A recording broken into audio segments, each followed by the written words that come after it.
Wah, pasar saham kita lagi merah banget ya. Indeks harga saham gabungan atau IHSG baru aja terkoreksi cukup dalam. Nah, sekarang pertanyaan besarnya di kepala setiap investor pasti sama. Terus kita harus gimana? Yuk kita bedah bareng-bareng di sini.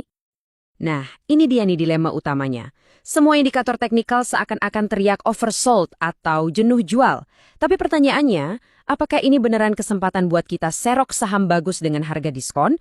Atau ini cuma jebakan Batman yang justru bikin kita makin nyangkut? Itulah yang bakal kita cari tahu jawabannya. Oke, kita langsung lihat buktinya. Jawabannya itu sebenarnya udah ada di depan mata kita loh, ya di dalam grafik pergerakan IHSG ini. Setiap candle, setiap volume transaksi, setiap garis indikator itu lagi bercerita. Tugas kita sekarang adalah jadi penerjemahnya. Kita masuk ke bagian pertama analisis kita. Oversold tapi belum aman. Ini poin yang penting banget, karena banyak sekali trader yang kejebak cuma karena ngelihat satu sinyal ini doang. Coba deh lihat angka ini. Indikator Relative Strength Index atau RSI sekarang ada di angka 32.7. Secara teori, kalau angka udah di bawah 30 atau di sekitar level ini, itu tandanya pasar udah di zona jenuh jual. Artinya, udah terlalu banyak yang panik jualan. Tapi kalau kita langsung buru-buru pencet tombol beli sekarang, wah itu bisa jadi kesalahan yang fatal. Angka ini sama sekali belum menceritakan keseluruhan ceritanya.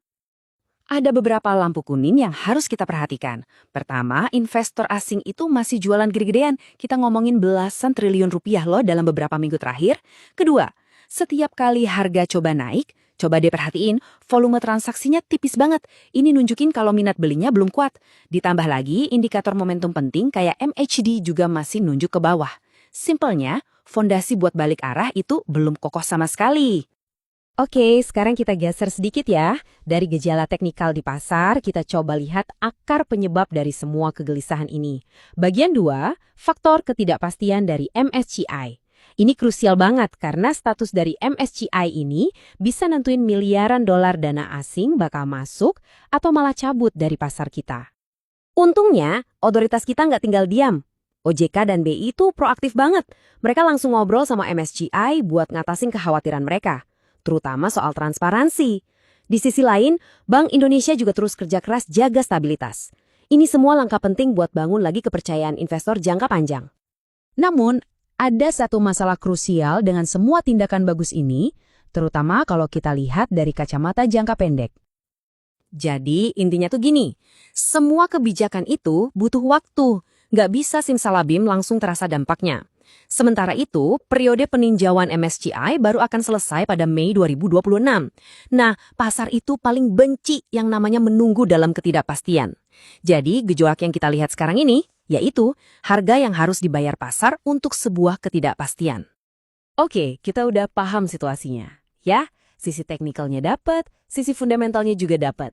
Sekarang, bagian yang paling Anda tunggu-tunggu, bagian 3, rencana aksi atau game plan buat kita di pasar. Pada dasarnya, kita perlu pilih jalan yang sesuai dengan profil kita. Apakah Anda seorang trader yang lincah dan mau menari di tengah volatilitas ini? Atau Anda seorang investor yang sabar, yang lihat ini sebagai kesempatan buat nyicil aset bagus pelan-pelan? Dua-duanya strategi yang valid kok, tapi cara mainnya beda banget. Nah, buat para trader, kuncinya adalah presisi dan kecepatan. Coba deh incar beli di dekat area support kuat, kira-kira di 7.750 sampai 7.800. Tapi, wajib pasang stop loss yang ketat. Kalau harga naik, pastikan kenaikannya didukung sama volume yang tebal.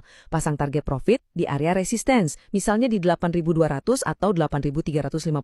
Dan jangan nekat nahan posisi semalaman, kecuali sinyal balik arahnya udah kuat banget.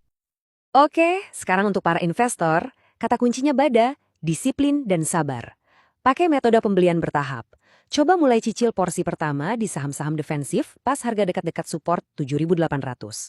Kalau ternyata pasar turun lebih dalam lagi ke area 7.500-an, nah itu kesempatan buat nambah muatan kedua. Terus porsi terakhir gimana? Simpan dulu amunisinya. Keluarin hanya setelah tren naiknya benar-benar terkonfirmasi. Jangan all in sekarang.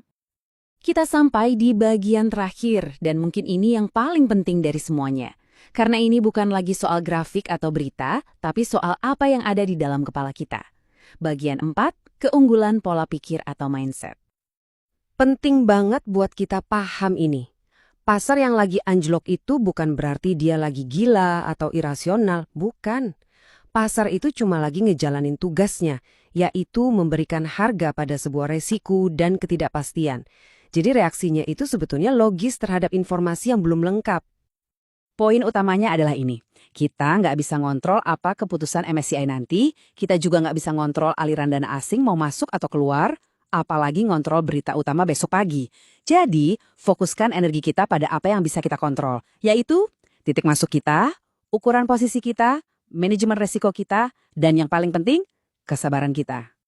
Jadi sebagai penutup, saya mau tinggalkan satu pertanyaan buat kita renungkan bareng-bareng.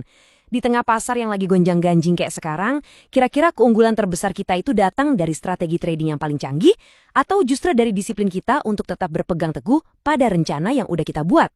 Jawabannya ada di diri kita masing-masing.